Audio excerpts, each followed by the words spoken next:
Well, this Easter, we asked the question, who is Jesus? And we talked a little bit about what some of the people around Jesus in his day thought the answer to that question was. We talked a little bit about what our answer to that question would be. But we're starting a new series this morning. For the next 7 weeks, we're going to be hearing what Jesus has to say about who he is. There are 7 statements in the Gospel of John called the I am statement. 7 times when Jesus teaches us who he is. And so for 7 weeks, we're going to dive into these passages in the book of John to learn a little bit more about who Jesus is and what that means for our lives. And I'm really excited to get into that with you. We've been reading through the Bible this year as a church. We've been in the Old Testament since September. We're almost out of it. May 5th, we turn the page in the New Testament. And with our teaching series, we're getting a little ahead of things. But one of the things that I'm excited for in this series is if you've been reading your Bibles with us this year, I think you're going to see in Jesus' I am statements some new ways that the Old Testament story shows you the reality of Jesus. Because in all of these I am statements, Jesus is going to go back to the Old Testament and take some part of that story, some theme or some image from the Old Testament, and he's going to use it to teach you about who he is. And what Jesus is doing is he's saying this story of the Bible that begins in Genesis, everything you read in the Old Testament, it points to me. And so we're going to see how Jesus fulfills the story that we've been reading in the Old Testament together. And I think it's going to be a great series where we learn a lot. This morning, we're going to begin not actually by looking at one of the I am statements, but we're going to look at a passage in the Gospel of John where Jesus teaches us the significance of those 2 little words, I am. And how when you actually understand what Jesus is doing as he uses the words I am, you will see that it's much bigger than you might realize when you read it for the first time. That in those 2 little words is a radical, powerful claim that Jesus is divine, that he is God in human flesh. And I want you to see that with your own eyes this morning. And so we're going to be in John chapter 8. And the statement that we're going to hear from Jesus this morning, it takes place in the midst of one of the most heated exchanges that Jesus has with the Pharisees. And maybe you were familiar with the Pharisees. They were the religious leaders of the day. They were seen as kind of the examples of righteousness, the people who were walking with God more than anybody else in the day. They were seen as the examples to follow, and yet Jesus didn't really think so. Jesus thought that they were hypocrites, that they followed God on the outside, that they followed the law, but in their hearts they were arrogant and self-centered. They weren't humble, and so he called them out. He said that they were leading the people astray. And the Pharisees, they didn't really care much for Jesus either. They thought that he was blasphemous, that he was bringing glory and honor on himself and not on God. And so they have all kinds of exchanges in the Bible. And this one in John 8, it is one of the craziest. It is one of the highest energy, the most intense back and forth between Jesus and the Pharisees. See, Jesus has been teaching that you are a slave to sin. And he's speaking specifically to the Pharisees. And maybe you've heard that phrase before, because if you've been around church very long, that may not sound very offensive to you. I mean, it's kind of just Christianity 101, that all people are enslaved to sin on our own. That unless Jesus frees us, unless he gives us a new heart and gives us his spirit, we're incapable of living lives that honor God. This is basic Christianity.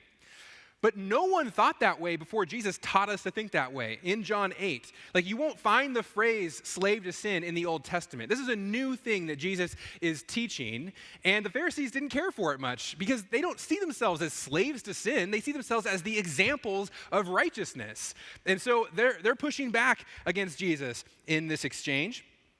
And Jesus is going to go actually much further than just saying that they're slaves to sin. He starts by kind of saying, look, I want you to know, I just teach what my Father in heaven has revealed to me, and I'm here to do the will of my Father. And you know what? Speaking to the Pharisees, he says, you're basically the same. You also are doing the will of your Father. And they're a little confused about what he means. Like, Abraham? And he's like, no, not Abraham. He said, no, God is our Father too. And he says, no, not God. No, you do the will of your Father. This is what he says in verse 42 of chapter 8. He says, if God were your Father, you would love me, because I have come from God and I am here. For I didn't come on my own, but he sent me. Why don't you understand what I say? because you cannot listen to my word. You are of your father, the devil, and you want to carry out your father's desires. He was a murderer from the beginning and does not stand in the truth, because there is no truth in him. When he tells a lie, he speaks from his own nature, because he is a liar and the father of lies. Shots fired, okay? You want to know who your father is? Satan. Now remember who he's speaking to. He's speaking to like the pastors of the day. Like imagine walking up to one of your pastors here at Alderwood and saying, I want you to know something. You are a child of the devil. I mean, this is strong. This is fighting words from Jesus here. You know, I've gotten a lot of angry emails in my day, but no one so far has called me a child of Satan. I mean, I don't want to put any ideas in anyone's heads, but like this is, if you want to get at a religious leader, this is a good insult. And so he tells them just the truth. They don't know God. They're going astray. And here's the thing. There are those of us here who are people pleasers, like me, and it's easy to believe that being Christ-like means being nice, always, right? You don't offend people. You don't say things that people don't want to hear. If you have negative thoughts, you just keep them to yourself, you know? You're just always nice. Don't make people angry. Apparently, that's not what it means to be Christ-like all the time, because here is Jesus, and he is not being particularly nice. He's speaking the truth. He's loving. Jesus is always loving, but he's not always nice. And when people's spiritual destiny hangs in the balance, Jesus is willing to say the hard thing, even if it won't be received well. And it certainly is not received well here. They respond by saying that Jesus is a Samaritan, which is basically a racial slur, and then they say that he's demon-possessed. Jesus says that not only is he not demon-possessed, but he actually has power over death itself. That's a radical claim. And that's where we're going to get to the heart of this conversation that we're going to be in today. Jesus says, I have power over death itself, and this is how the Pharisees respond. They say, are you greater than our father Abraham, who died? And the prophets died? Who do you claim to be? That even Abraham, even the father of our faith, the amazing Abraham who believed in God and it was credited to him as righteousness, he died. Everybody dies. All the prophets die. All the heroes of the faith, they die. And yet Jesus, you're claiming you have power over death? So who do you claim to be? You think you're above Abraham? You think you're above the prophets? And Jesus responds. He says, you want to know something about your father Abraham that you hold in such high esteem? He says, your father Abraham rejoiced to see my day. He saw it and was glad. The Jews replied, you aren't 50 years old yet, and you've seen Abraham? See, Jesus says, look, Abraham, the one that you look up to, he longed to see my day. He longed to see the day that I would come to make things right. And you know what? God actually, he gave him a sneak peek, and Abraham was glad when he learned about me. But the Jews don't really get what he's saying. I mean, Abraham lived 2,000 years before Jesus. Jesus is like a 30-year-old guy. They say, what do you mean Abraham saw your day? You're 30 years old. Abraham died thousands of years ago. And this is where Jesus is going to finally tell us plainly who he is. He says, truly I tell you, before Abraham was, I am. So they picked up stones to throw at him, but Jesus was hidden and went out of the temple. So let's just be honest for a second. This is kind of a disappointing climax of the story for a lot of us, because it doesn't make any sense. Like, we got everything going before. Like, we get what it means to say that somebody's a child of Satan. And then, like, at the pinnacle of this battle, this is Jesus' last line. Before Abraham was, I am. And we're like, Jesus, that is not good grammar. Like, what tense are we talking in here? Before Jesus was, I am? And also, Jesus, like, where is the second half of that sentence? Did you just forget where you were going? Like, I am what? I am who? Like, what are you saying? Okay, and here's the thing. This is where your Old Testament knowledge really comes in, because Jesus is going back to the Old Testament and expecting you to know the story he's referencing. And if you do, then you get the powerful claim that this is. And the Jews certainly did, because their response is not confusion. It's to pick up stones to stone him to death for blasphemy. So what do we need to get in this? Before Abraham was, I am. This is going back to the book of Exodus, chapter 3. And it's a story that you probably know. It's a story of the burning bush. And what Jesus is doing here is he's answering the question of who he claims to be. He's answering a question about his identity. And he's doing it by referencing the story in the Old Testament that talks about God's identity. Who is God? And now, it's an interesting question for us because we're like, God? He's God. Like, he created everything, always existed. We know God. But the thing is, that word God that we think is so clear is actually not at all. I want to show you what I mean. This is the results of a Gallup poll where they ask Americans, do you believe in God? And this tracks it all the way back to the 50s, and you can see, we're in a little bit of a downtick here. It was close to 100% for, 50 years almost after World War II. And now, since about 2010, it's been in a little bit of a decline, a little bit picked up maybe right around beginning of COVID, and we're back down 2022. 81% of Americans say, I believe in God. What does that mean? What are they saying?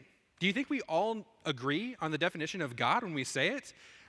Of course not. In this 81%, you have Buddhists and Hindus and Muslims and Protestants and Catholics and New Age spirituality and Wiccans and everyone's saying, yeah, we believe in God, but they mean radically different things when they say it. Contradictory things, even. And this problem about the ambiguity of the idea of God, it's not unique to us. It actually goes back to the Old Testament. And in the Old Testament, when you read about God, there's actually two very different words that gets used. One is the generic word for God that we are used to, just saying God, and we don't really know what we mean by that. It could mean a lot of different things. And the other is a very specific word that refers specifically to the God of Israel, the God who created all things, who is an eternal being. Okay, so here's what I want you to see. We're going to look at these two different words in one of the most famous verses in the Old Testament, Deuteronomy chapter 6, verse 5. This is from the Shema. Both of the words for God are in this verse. And so this is what it says. Love the Lord your God with all your heart, with all your soul, and with all of your strength. So the first word for God here is this one here. And this is the generic word for God. It is Elohim. So I am the Lord, your Elohim. And Elohim means sometimes God with a capital G. Often in the Bible, when the word Elohim is used, it's used to refer to God who created all things, the God of Israel. But sometimes it refers to gods with a lowercase g. It refers to the gods of other nations, the pagan gods. And sometimes it doesn't refer to people we would think of gods at all. It's just spiritual beings. It's angels. It's demons. This is a very broad word. When you hear Elohim, it can refer to the God of the Bible. It can refer to the God of Canaan, the Baal. It can refer to Marduk. It could refer to Aphrodite. It could refer to Casper, the friendly ghost. Like it could refer to the genie from Aladdin. Okay, any spiritual being is an Elohim in Hebrew.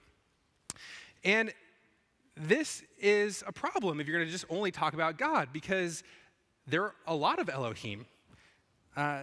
There are Elohim that are worshipped by other people. There are Elohim that claim to be powerful but are actually not. There are Elohim who claim to be on your side but are actually against you. In the story of the Bible, you will see all kinds of Elohim at work. And so how do we know which Elohim to worship? That's the question that's being answered in Exodus chapter 3. And this might be a little bit hard for you to hear because many of us grow up with a misunderstanding of what it means that Christianity is a monotheistic religion. Maybe you've been taught that word before. It's a fancy theological word. It means there is only one God. So Judaism, Christianity are both monotheistic religions, and they are, and that is what we believe, that there is no one like our God, no one else who's uncreated, who has always existed, who created all things, and that is true. But the misunderstanding that sometimes we have is that means that the gods that other people worship don't exist. That people who believe in other religions, or like when you read the Old Testament and people are sacrificing their children to Marduk or whoever, that what they're worshiping is just a figment of their imagination. There's nothing there. They have an idol, but the idol is just a hunk of wood. There's no spiritual reality behind it because there's only one God who exists and everything else is just make-believe. And that's not true. And in fact, if you read the Old Testament, it's impossible to believe that that's what the Old Testament is teaching. There are other Elohim. There's no one on level with God, with our God, but there are absolutely other spiritual beings who have power in this world and who are working towards things, many who are working against God. And they want your worship. They want your allegiance. They want you to give your lives to them. They want you, ultimately, your destruction. This is the biblical worldview, and I'll try to prove it to you just quickly. I could go to a lot of verses, but how about just the very first commandment of the 10 Commandments? I am the Lord, your Elohim, who brought you out of the land of Egypt, out of the place of slavery. Do not have other Elohim besides me. Now, this implies there are other Elohim that you could worship, but you are not to worship them. You are only to worship me. And the people knew full well there were, because they had just been rescued out of Egypt. And Egypt had all of their Elohim that were powerful, that they worshiped, that did amazing things, that looked impressive. And God says, no, I am more powerful than them. They are all beneath me. You only worship me because I am your Elohim. And this isn't some bizarre Old Testament teaching. How about Ephesians chapter 6, the Apostle Paul? For our struggle is not against flesh and blood, but against the rulers, against the authorities, against the cosmic powers of this darkness, against evil spiritual forces in the heavens. We live in a world full of Elohim, full of spiritual beings, some who claim to be gods. And we have a hard time believing this because the great lie of our culture is that the only things that exist are the things that you can touch and feel in your hands, the things that can be observed, that can be put under our microscope. Those are the only things that are real. And so we use those categories to explain all the problems of the world. Right? The reason why there's division and the reason why there's sexual immorality and the reason why there's all these mental health problems going on, we think that's completely explained only by physical things, by brain chemicals, by the way we raise our children. And those are very real, and it's totally great to think in physical terms, just not only physical terms. Because there is a spiritual reality to this world. There are evil forces who want to destroy you. There are evil forces who want you to give your allegiance to people other than the God who created you. And this is what Exodus 3 is all about. I'm getting there, I promise. Because there's a second word that the Bible uses to talk about our God. And it's not generic at all. It's specific, it's personal. It's actually the name of our God. And it's also in Deuteronomy chapter 6, verse 5. So this word, God, is Elohim, but before that, love the Lord your God, which is confusing in English because it's like using two titles and no name. But one of the things you have to learn about our English Bibles is that everywhere you see the word Lord in small caps, that is the English translator's way of telling you that the Hebrew that this word is translating is the name of God, Yahweh. And the reason why we don't see Yahweh is because a couple hundred years before Jesus was born, there was a Jewish tradition that began, which is that you are never supposed to say the name Yahweh. It's not taught in the Bible. It was just a tradition, and it was kind of a way of being extra careful about not taking the name of the Lord in vain. So the third commandment is don't take Yahweh's name in vain. And the people wanting to obey that decided it's really easy to not take the name of Yahweh in vain if you just never say the name Yahweh ever. And so that's how we got this. And thousands of years later, our English Bibles actually are still following that same tradition. So the reason why they don't write Yahweh in our Bible is because that Jewish tradition would say when you see the name Yahweh, you say Adonai, which is Hebrew for Lord. So in our English Bibles, everywhere Yahweh shows up, we see the Lord in small caps like this. So Deuteronomy 6:5, love Yahweh, your Elohim, with all your heart, all your soul, and all your strength. Okay, Yahweh is the name of the personal God of Israel, the creator of all things, including all other Elohim, and the only eternal, uncreated being. That's Yahweh. That's the God that we worship. And Exodus 3 is kind of the origin story of knowing this God personally. If you're familiar with the story of the burning bush, Moses is a shepherd at this point. He grew up in the court of Pharaoh, but he killed a man when he was young and he had to flee. And so he flees to the desert and he gets married and he becomes a shepherd, and he's just a humble shepherd. He has no aspirations more than that. And one day he's out with his flock, and off in the distance he sees something very strange. He's a bush on fire that's not being consumed. I don't know if you can even imagine that. Full of flames, and yet the leaves are still green and they're not withering and nothing's turning black and there's no coals, there's no embers. I mean, it's an amazing thing. And so he says, I got to go check this out. He goes up to the burning bush, and very quickly he realizes that there's something spiritual here beyond what's physically able to be seen. There's some Elohim present in the burning bush that he doesn't know. As he approaches, the voice of Yahweh speaks to him and says, take off your sandals, for you're standing on holy ground. And so he does. He removes his sandals and he comes closer. And this is the first time that Yahweh reveals himself to Moses. And Yahweh's plan is to reveal himself to all of his people who are slaves in Egypt. And Yahweh begins to tell Moses his plan. And his plan is for Moses to go to Pharaoh, to tell Pharaoh to let his people go because they're slaves and now they're going to come and worship Yahweh again. And I don't know if you know this. If you know the story, I mean, what does Moses think about that plan? Not a big fan of the plan. I mean, and by the way, you wouldn't be either. Like, if God said, hey, I want you to go to the most powerful person on earth who could kill you in a moment, and just tell him, let all the slaves go that are making you rich and powerful because some God that I know that you've never heard of says you need to. I mean, that's the plan. And so Moses goes, I don't think so. And he starts to kind of try to play humble at first. At first he goes, who am I that you would send me? I'm a shepherd. Surely you can find somebody better than me. And God says, look, don't worry about that. It's not about you. It's about me, and I'm going to be with you. And then Moses says, okay, if that didn't work, well, how about this question? Who are you? Then Moses asked God, if I go to the Israelites and say to them, the Elohim of your ancestors has sent me to you, and they ask, well, what's his name? What should I tell them? Now, keep in mind, Moses does not know Yahweh at this point. Right? This is an unknown spiritual being, and he's saying, I'm supposed to go to these people and say that your Elohim has sent you? If I don't even know your name, I'm going to sound ridiculous. And so this is what God says. God replied to Moses, I am who I am. This is what you are to say to the Israelites. I am has sent me to you. This is the name of our God. This is the name of Moses' God, of the God of Israel, the God of all creation. And he says, I am who I am. It's a strange name. Why is this the name of the eternal God who created all things? Well, there's two things about this name that say something about God that are only true of God and not true of anything else in the universe.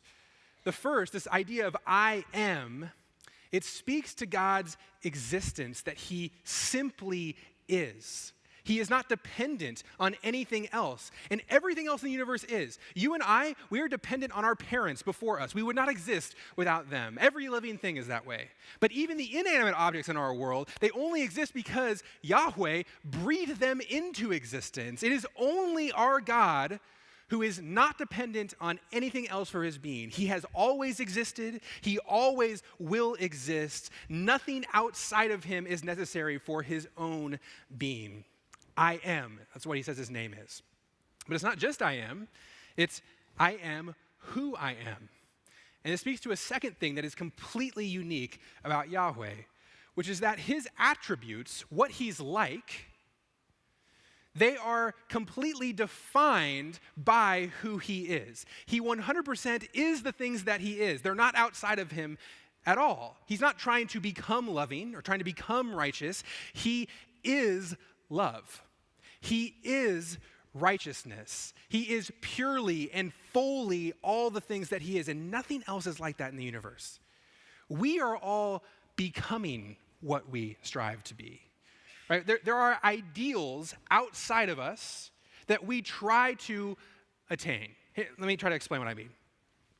Ladies, you're trying to find a guy, somebody you want to date and marry and have babies with, and it's hard out there, but one day you meet a man, and you go on a couple dates with him, and he's amazing. He's great. He's funny. He's charming. He's kind. He's honest. He's caring. And so you call your mom, and you tell her all this. I think I found the guy. He's funny, and he's kind. He's whatever, all the things you want. And And you believe that it's true, that he really is those things.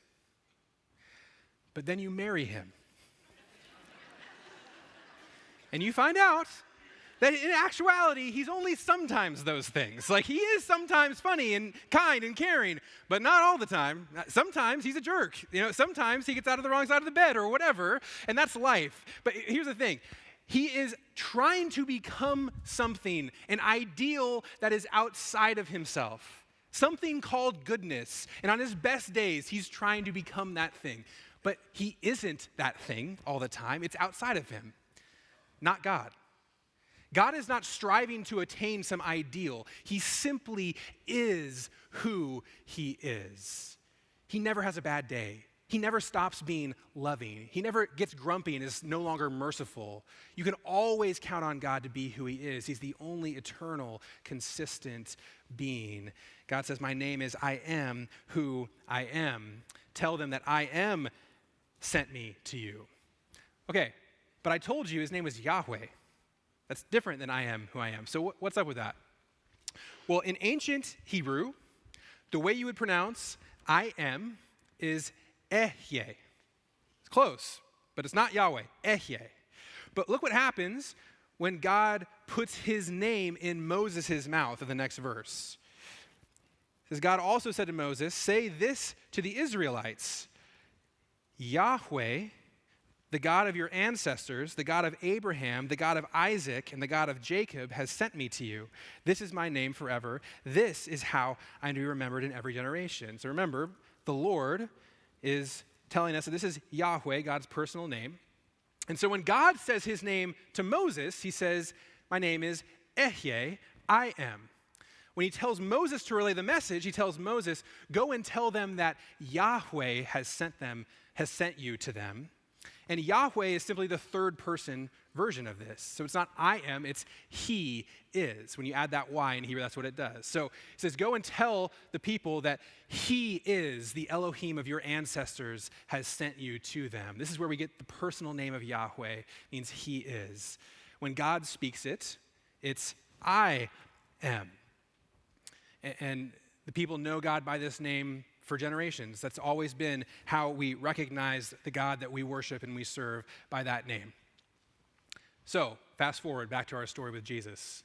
He's talking to the religious leaders, the people who have meditated on that story of Exodus 3 their entire lives. They know it backwards and forwards. And when they ask him, who do you claim to be? Jesus says, truly I tell you, before Abraham was, I am. He takes the divine name of Yahweh, puts it in his own mouth. He says, when you look at me, you are looking at God incarnate. The God who created all things, the God who's unlimited, who's eternal, who always was and always will be, who knit you together in your mother's womb, who holds the very universe together. That is who I am. So they picked up stones to throw at him. And Jesus was hidden and went out of the temple. They got it. They got the blasphemous in their mind claim of what Jesus was saying. And here's the thing. You can deny that Jesus is God incarnate. You don't have to believe that. But you can never believe that Jesus did not claim to be God incarnate. This is as clear of a claim as you will ever encounter. And so why does this matter for us? Well, if this is true, if Jesus is the embodiment of Yahweh, the eternal God who created all things, then what he is doing for us and what he's inviting us to is this unfathomably incredible, amazing thing. I mean, think about Yahweh. Think about what we've been reading in the Old Testament. You couldn't even come near Yahweh, right? When Moses comes near just to the burning bush where his voice is going to come from, he has to take off his sandals.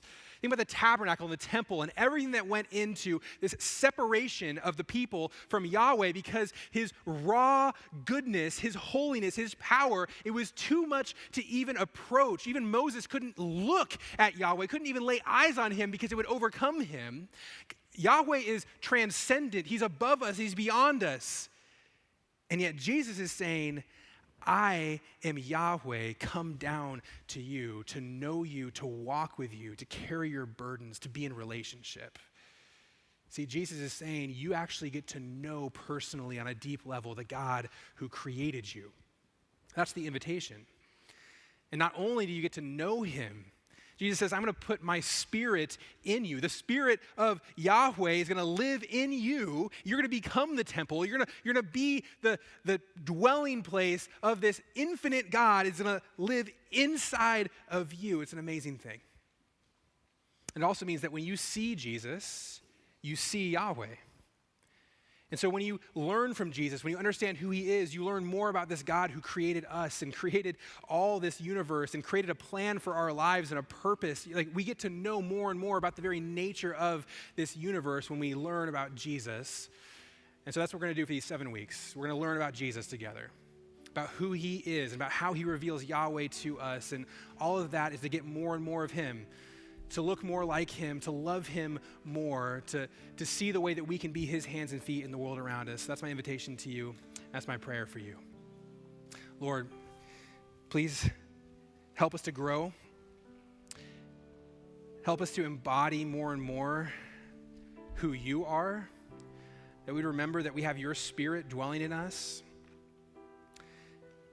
and that while there's a million things in this world that we can worship, we are only to worship you because you are worthy of it, Lord. And so we give you our lives this morning. We give you our hearts. Keep working it in us and shape us to be the people that you want us to be. Amen.